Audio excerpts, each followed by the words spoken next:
ये कहानी एक लड़के की 24 साल का लड़का जो सेठ के यहाँ पर नौकरी करता था। उसके माँ बाप इस दुनिया में नहीं थे। जिंदगी बड़ी परेशानी में चल रही थी। वो जाता था, रोजाना पैसे कमा करके घर आता था, खाना बनाता था, खाता था, सो जाता था। एक दिन उसने देखा कि एक बूढ़ा फकीर अपनी पीठ पर 3 ठेले लेके एक शहर से दूसरे शहर की ओर जा रहा था। वह काफी बूढ़े भी थे और काफी देर से वह यूं ही सफर कर रहे थे और आखिरकार कुछ दूर और सफर करने के बाद वह चलते चलते थक कर एक पेड़ के नीचे बैठ गए।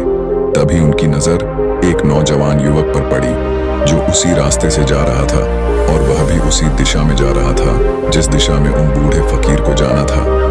तभी वह लड़का उन बूढ़े फकीर के पास से होकर गुजरा। इस पर वह फकीर उस लड़के से कहते हैं, सुनो बेटा, क्या तुम मेरी थोड़ी सी मदद कर सकते हो? ये ठेला बहुत भारी है और मैं बूढ़ा हो चुका हूँ। मैं ज्यादा समय तक इनका बोझ नहीं उठा सकता और मैं बहुत थक भी चुका हूँ। तो क्यों ना तुम मेरे एक ठेले को ले लो और मुझे उस दूसरे गांव तक पहुंचा दो। इसके बदले में मैं तुम्हें 3 स्वर्ण मुद्राएं दूंगा।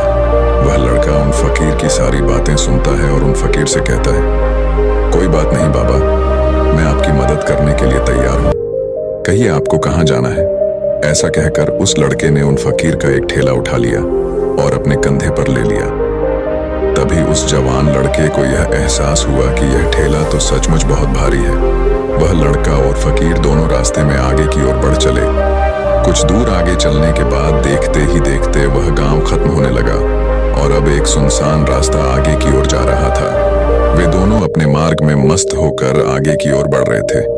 जब भीड़ से पूरी तरह से अलग हो गए तो वह लड़का उन फकीर से कहता है, बाबा, इस ठेले में आखिर ऐसा क्या रखा है जो ये ठेला इतनी वजन है?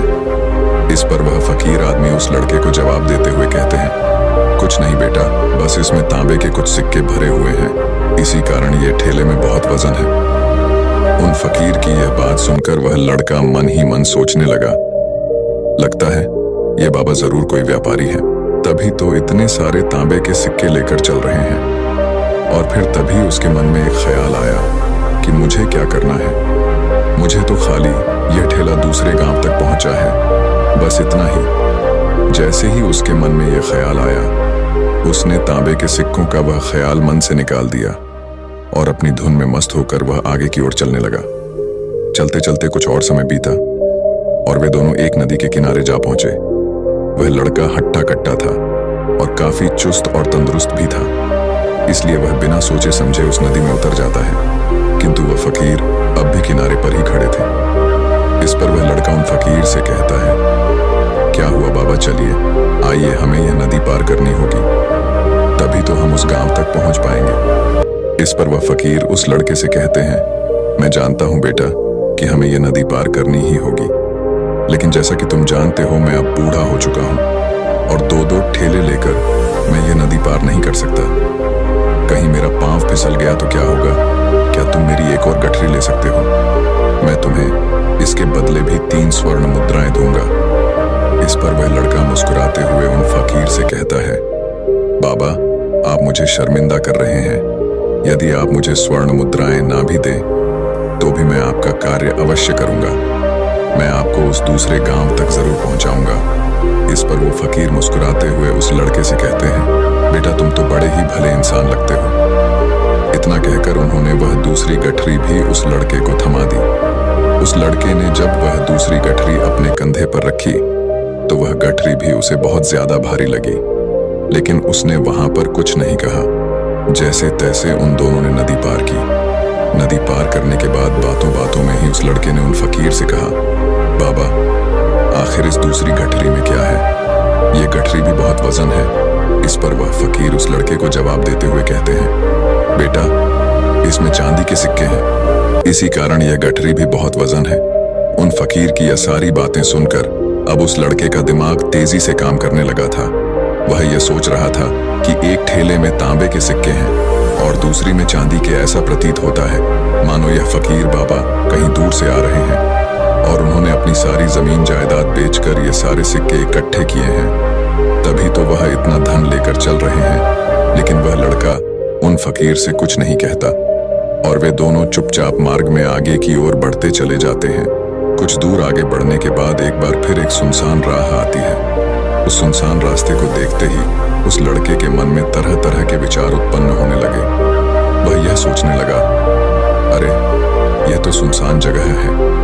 अगर मैं ये सिक्के लेकर यहाँ से भाग जाऊं तो ये फकीर मुझे कब तक दौड़ाएंगे। मुझे नहीं लगता कि मुझे कभी पकड़ पाएंगे और यहाँ पर कोई है भी नहीं जो इनकी मदद कर पाए। और वैसे भी ये बहुत सारे सिक्के हैं, मैं इनसे एक अच्छी दुकान खरीद सकता हूँ, अपना नया व्यापार शुरू कर सकता हूँ। और वैसे भी ये बूढ़ा फकीर अब इन पैसों का क्या करेगा, इससे अच्छा तो मैं ही इन्हें रख लेता हूँ। वह लड़का यह सब बारे में सोच ही रहा था, तभी अचानक उसे खुद पर आश्चर्य हुआ। अरे मैं यह क्या सोच रहा हूँ, ये फकीर बाबा न जाने कहां से आ रहे हैं और क्या खोज करके इन्होंने इतने सारे पैसे इकट्ठा किए होंगे। मुझे इनका फायदा नहीं उठाना चाहिए। नहीं नहीं, मुझे ऐसा नहीं करना चाहिए। उसने कुछ देर के लिए तो अपने मन के विचारों को काबू कर लिया, लेकिन कुछ देर बाद उसके मन के विचार उस पर देखते ही देखते हावी होने लगे। वह लड़का 2 ठेले लेकर उन फकीर के पीछे पीछे चल रहा था और कुछ दूर आगे चलने के बाद एक पहाड़ी आई। इस पर वह फकीर बाबा उस लड़के से कहते हैं, बेटा ये पहाड़ी मैं नहीं चढ़ पाऊंगा। मैं काफी बूढ़ा हो चुका हूँ और मेरे घुटनों में भी दर्द रहता है। यदि तुम मेरी तीसरी गठरी भी ले लो तो मैं तुम्हें 3 और स्वर्ण मुद्राएं दूंगा, लेकिन याद रखना इसे कहीं गिराना मत, कहीं ये गठरियां खुल न जाए। इस पर वह लड़का उन फकीर से कहता है, क्यों बाबा, आखिर इसमें ऐसा क्या है। इस पर वह फकीर उस लड़के से कहते हैं, बेटा इसमें स्वर्ण मुद्राएं हैं। यह सुनकर वह लड़का मन ही मन बहुत प्रसन्न हुआ। उसने चुपचाप वह गठरी भी उन फकीर से ले ली और देखते ही देखते वे दोनों मार्ग में आगे की ओर बढ़ने लगे। अब वह फकीर बिना कोई वजन लिए हुए आराम से पहाड़ की चढ़ाई पर चढ़ रहे थे, किंतु वह नौजवान लड़का जो पीछे था वह वजन के कारण बहुत धीरे धीरे चल पा रहा था। लेकिन जब से उसने सोने का नाम सुना था उसका मन तो छलांग मार रहा था। वह मन ही मन सोच रहा था, अगर मुझे यह सारा धन मिल जाए तो मेरा पूरा जीवन तो आराम से कट जाएगा। वैसे भी यह बाबा तो बूढ़े हो चुके हैं, भला इन्हें इतने पैसों की क्या जरूरत है, इनका जीवन तो वैसे भी कट चुका है। मैं एक काम करता हूँ, ये सारे पैसे लेकर यहाँ से भाग जाता हूँ। लड़के के मन में अनगिनत विचार उठ रहे थे। लड़के का मन अब उसकी बुद्धि पर पूरी तरह से हावी हो चुका था और उस लड़के का मन अपनी बात को सही साबित करने के लिए उससे कुछ भी कह रहा था। और तभी उस लड़के के मन में एक और विचार उत्पन्न हुआ और अब की बार वह लड़का यह सोच रहा था, लगता है यह फकीर बाबा कोई चोर है, वरना इनके पास इतनी सारे स्वर्ण मुद्राएं कहां से आएंगे। अगर ये कोई व्यापारी होते तो भला ये इस तरह से पैदल यात्रा तो नहीं करते, और अगर इनके पास इतने सारे पैसे थे तो ये कोई ना कोई साधन भी तो अवश्य कर सकते थे। लगता है ये कोई चोर है और चोर से चोरी करने में भला क्या बुराई है। ये सोचता हुआ वह लड़का अब उन फकीर से तेजी से आगे की ओर बढ़ रहा था और देखते देखते वह फकीर से आगे भी निकल चुका था। और वह यह सोच रहा था कि जैसे ही इस पहाड़ की ढलान आएगी मैं 3 गठरियां लेकर भाग जाऊंगा। इससे ये सारे पैसे मेरे हो जाएंगे और मेरी गरीबी भी हमेशा हमेशा के लिए दूर हो जाएगी। मैं जो चाहूंगा मैं वो कर पाऊंगा, मेरे पास बहुत सारा धन होगा। और देखते देखते वह दोनों पहाड़ की चोटी पर पहुंच गए और अब ढलान का रास्ता शुरू होने वाला था। तभी वह लड़का उन फकीर से नजरें बचाकर वह 3 गठरियां लेकर भागता हुआ आगे बढ़ गया। अब उसे अपना शरीर बहुत हल्का महसूस हो रहा था, मानो उसे उन 3 ठेलों का वजन तक न मालूम पड़ रहा हो। काफी दूर दौड़ते दौड़ते किसी तरह से वह अपने आप को बचते बचाते अपने घर पहुंचा। उसके खुशी का कोई ठिकाना नहीं था। उसने सोचा, क्यों ना मैं जल्दी जल्दी इन गठरियां में से वो सारे पैसे निकाल लूं। यह सोचकर जब उसने गठरियां खोली तो पहली गठरी में उसे लोहे से जंग भरे हुए सिक्के मिले। यह देखकर उसे यकीन नहीं हुआ। इस पर उसने फटाफट दूसरी गठरी भी खोल डाली, उसमें भी उसे लोहे के जंग लगे हुए सिक्के ही निकले। यह सब देखकर वह लड़का बड़ा हैरान था। आखिर यह सब क्या हो रहा है? उन फकीर ने तो मुझसे और ही कुछ कहा था। अब उसने वह सोने वाली गठरी खोली और उसमें भी लोहे के जंग लगे हुए सिक्के ही निकले। यह देखकर वो लड़का बड़ा क्रोधित हुआ। उसने सोचा, उन फकीर ने मुझसे झूठ क्यों कहा? उन्होंने मुझसे ऐसा क्यों कहा कि एक में तांबे के सिक्के हैं, एक में चांदी के और तीसरे में स्वर्ण मुद्राएं हैं। वह यह सब सोच ही रहा था कि तभी उसकी नजर उस थैले में पड़े एक पत्र पर पड़ी।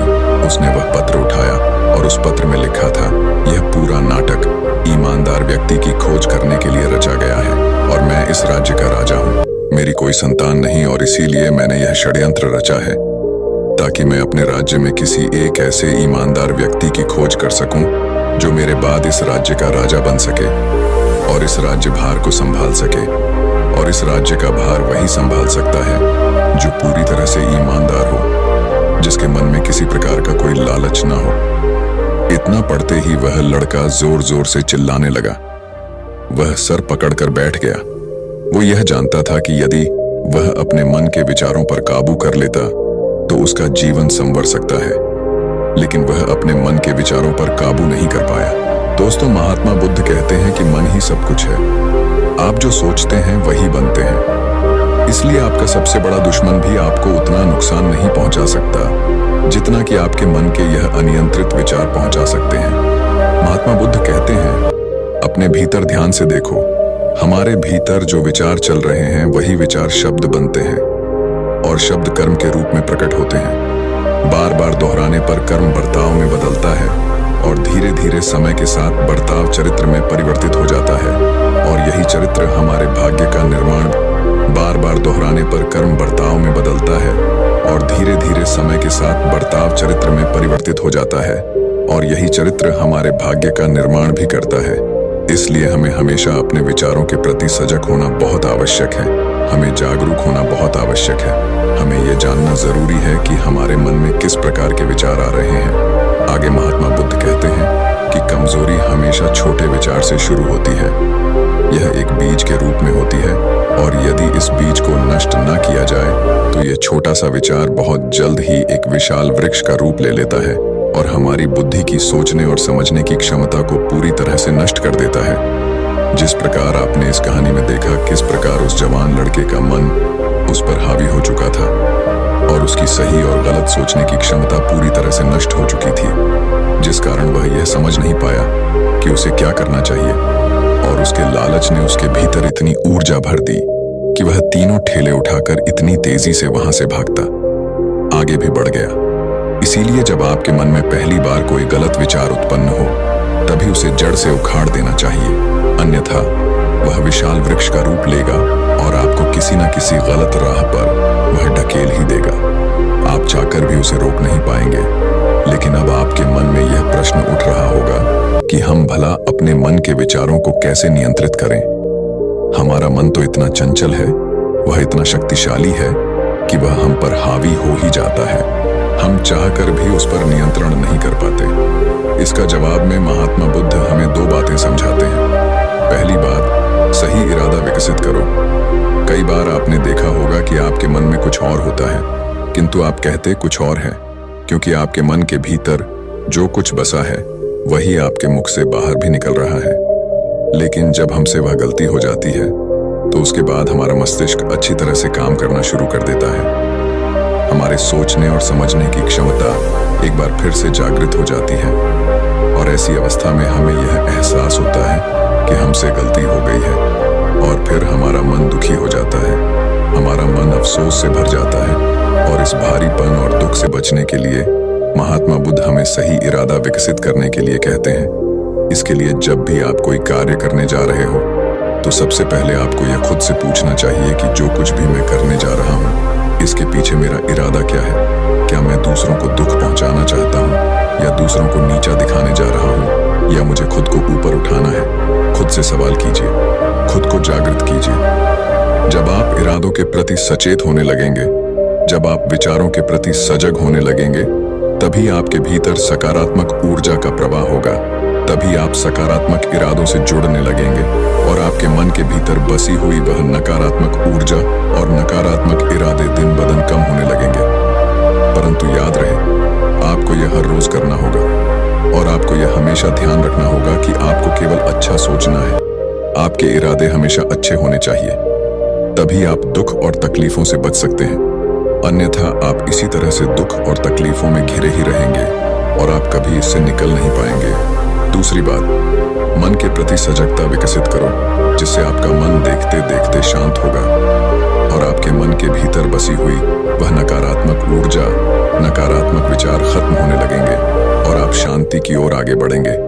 और आपको इसके लिए बस इतना ही करना है कि इस पल में जो कुछ भी हो रहा है, आपकी आंखों के सामने आपके भीतर जो कुछ भी जैसा भी चल रहा है, बस उसे देखते रहना है।